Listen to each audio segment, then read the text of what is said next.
What's up guys, today's deck profile is going to be on Grimmia, the Savior of Myth. I wanted to put something together that fights against Grimmia's weaknesses while still being able to keep control of the board and have a really big beat stick. So let's see what I put together. For my magic stones, I run a little red, the pure stone. I normally call white on this because there isn't too much reason to call red, but there is land slots, and if you really need one early, you can. And Almir's to give Grimmia flying because if they do have a bunch of blockers, it could get really annoying, so you want to be able to get that damage in. 4 magic stone of light ray for light red, and of course just 4 mono stones because I didn't want to run too many colors because I didn't want to die to split, especially because I like to control my life in this deck with stuff like first lie and healing cards, and I didn't want to get myself down with first lie and not be able to heal enough and then just die to split, so I just stuck with 2 colors. So one of Grimmia's main weaknesses is because she J-activates for free whenever you have 1000 life, you want to try to get to low life as soon as possible, but you also don't want to risk getting outpaced or have them be able to take out the remainder of your life if you're too low. So I decided that I'd run 4 Temple Monks to be able to control my life. This can be summoned either early game to have enough life points to use the first lie, and your opponent won't risk calling too high of an amount if you're really far past them. Like if you have them at like 32 and you're at 44, they're not going to really try to call over what you're going to call to try to get to 1000 because they know it's going to be too risky. So something like that would make Temple Monk really good. You can also heal past 1000 after you J-activate with Grimmia, which is always great. Plus this actually has a different usage in the deck as well, which I'll get to later. 4 Percival because I do have a really small splash of knights in here. I didn't want to run full knights because I know that most other decks can outpace Grimmia, and there's no real point to have Grimmia as the main ruler if you're playing a full knight deck. So I wanted to have knights because in general they're really expensive to kind of respond to. Because something like Gwaine, for example, because of his stats, the only card that really takes it out with 1 card is Rapid Decay. Other than that, they have to kind of invest into maybe like getting him to block and then Thundering or something like that. And I wanted to make them waste as much resource as possible because it helps my late game. And then 3 Galahad because he also lets me heal. Like I said, I really wanted to make sure I'm healing all the time so that I know how much life I have to manipulate. And then 3 Lancelot. I only ran 3 because I don't have too much red. Plus, like I said, I'm not really running for like a knight deck. I just wanted a lot of cards that either take out their cards really easily or lets them respond to a lot of my cards by using a lot of cards, which will kind of like burn through their hands. So once I get Grimmia on board, there isn't much they can do. And then a different choice from usual, I have 4 Herald of Sacred Queen. This is kind of like Laura the Vampire Servant or whatever her full name is, but it only searches itself. So it's still a 2-drop 3/3 just like Laura, but you can only search himself other than any vampire or any knight or whatever you would refer to his attribute for. But the main reason I do run 4 of these is because I run 3 Able. So he's kind of like the best light incarnate. He kind of just like the king of yellow of incarnate for light too. And the reason for this is if you have a Grimmia that you J-activated early, one problem you have is because you don't have a lot of stones, it's really hard to get damage in once they get a lot of blockers. And even if you're tributing your swords to tap both of the Resonators down, and they could slowly outpace you. And what I like about Able is you can kind of fool them and start tapping their Resonators down and tributing your swords, so they think that the only way past this is to outpace you and summon a bunch of Resonators, and then once they flood the field, you take them all out. And with the combination of them flooding the field and you clearing it all out with Able, plus using all these cards that take so many resources to get rid of them, they're going to burn through their entire hand and they're not going to have any answers left for Grimmia. For the spells, I ran 3 Excalibur. Why I think Excalibur is so important, even though Grimmia gets swiftness and target attack with her own effect, is the 200/200 on this, plus of course the imperishable. If you can anticipate that they're going to use crime and punishment, like let's say they have 1 red open, and you have a Grimmia with a sword and you're going to swing for 15, just don't use the buff from the sword originally, even if you have the red one, which I have in here too.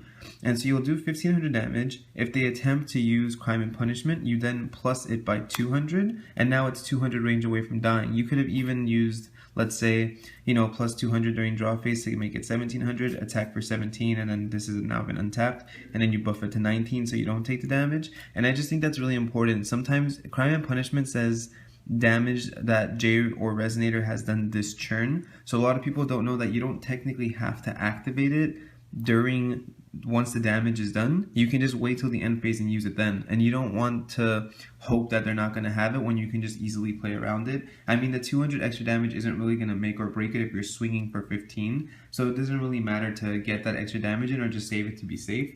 Plus, like I said, it gives imperishable. And then same with the red sword. I know Grimmia already gets swiftness and target attack, so these seem a little dead, but that's actually why I chose to only run 3 of each. I wanted to be able to have enough to dig out with Percival while not investing too much in them, and then any extra copies could just be, you know, discarded for mana. And I wanted to make sure I always had 2 life for Grimmia's tap effect, because it is really important to tap them down. You don't want them to outpace you and do too much damage to you. And if you pay the 1 that she pays for swiftness and target attack, it does sometimes get a little out of hand, and you never really have 2 open anymore because you J-activate possibly so early. So I really wanted to be able to just rely on having the 2 open for Grimmia, and if I want swiftness and target attack, I could just get it from the swords.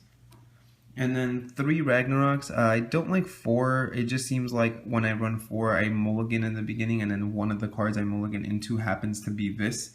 And I hate getting this really early. So I decided to just run 3s. That way, if I do see one in my open hand and I mulligan it, I'm most likely not going to see another one. And I could just pull them out with Grimmia. This card gives you 500/500 for a J or Resonator, and when you deal damage, you heal that much life, which is also important because if you did first lie into this and you have both swords up, you know that you can attack into something, heal, and now if you have 2 open, you can, you know, counter their next play. Like even if they go into something like Bahamut and try to attack, Grimmia can rest J Rulers and Resonators, so you could just tribute the sword to rest both of them, and then now on your turn when you attack, you just get another sword. So you want to make sure you have enough to control the board because you don't want to go all out and be left with nothing, especially because you're possibly manipulating your life. You don't want to be left with, you know, not enough to survive. And then 4 Thunder just for slight removal or 500 direct, and 3 for Sly. The first Sly, for those who don't know, both players pick a number. Whoever has the highest number loses that much life and draws 3 cards. So let's say you're at 3,200 life and they're at 2,500 life. You can possibly call 22. You would go down to 1,000, draw 3 cards, and you would then be able to deactivate Grimmia for free.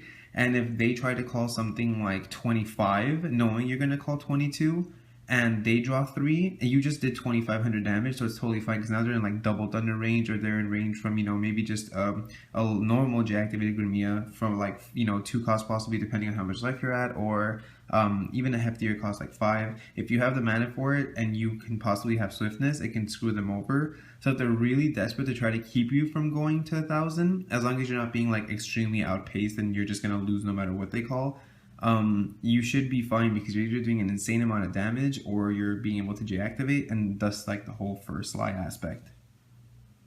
For my side deck, I decided to run 2 Eye the Pilot just because I wanted access to Little Prince just in case I needed more healing, and I run 2 Little Prince. Excuse me.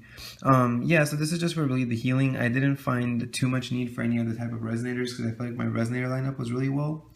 And then I just run 1 Grim too, just in case I needed it for stuff like Mephistopheles.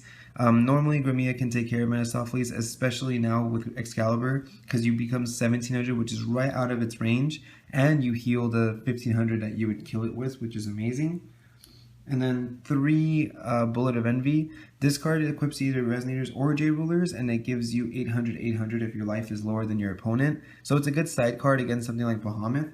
If you have, let's say, a Temple Monk and they went first and did their insane amount of damage first turn with Ruke, Cthulhu, and you just didn't block with your Temple Monk, knowing that you have this in your hand, you're now going to have a 1,000, 1,200 Temple Monk, which could just crash into Bahamut and kill it. So it's really good to have this as a side option. Plus you can pull it out with Grimmia and she would be 1818. For Justice Godsword, just in case I'm going against something that rushes and my 4 Thunders aren't enough, especially because I don't have all access to red. I might not hit a red first turn, and this is just kind of like a safer bet. And then 3 Sign of the Future. This is just in case, you know, you're going as maybe like a control deck, something like Vlad. You might not be able to really get an Able off because they're almost always going to have Zeeks if they're ramping, and you don't want to, you know, sack both your Resonators, try to summon Able, and then get that Zeeks, and now you're kind of left with nothing. So if you have the mana for it and you're enough in the late game, you can try to bait them out with this and try to target 2 of their cards. If it goes through and they don't have the Cake Zone, that's great. And if they use their only mana open to counter this, you drop Able and then clear their field anyway. So it's kind of more of like a bait card, but it also works against anything that tries to kind of outpace you anyway. So thanks for watching, guys. That was my Grimmia, the Savior of Myth deck profile. If you guys have any questions or suggestions, please feel free to leave a comment in the comment section below. If you haven't voted of what ruler you want to be last for this week, make sure you do. Right now, Naya is in the lead, but Kane and Shahrazad can still win, so make sure you guys vote on which one you want. If you guys haven't subscribed yet, make sure you do, because I do have that video coming tomorrow, as well as 5 more coming next week. And if you want a copy of the deck list, just check out the Too Long Didn't Watch version, where I just kind of skimmed through the deck really fast to give you guys the list. And I will catch you guys next time.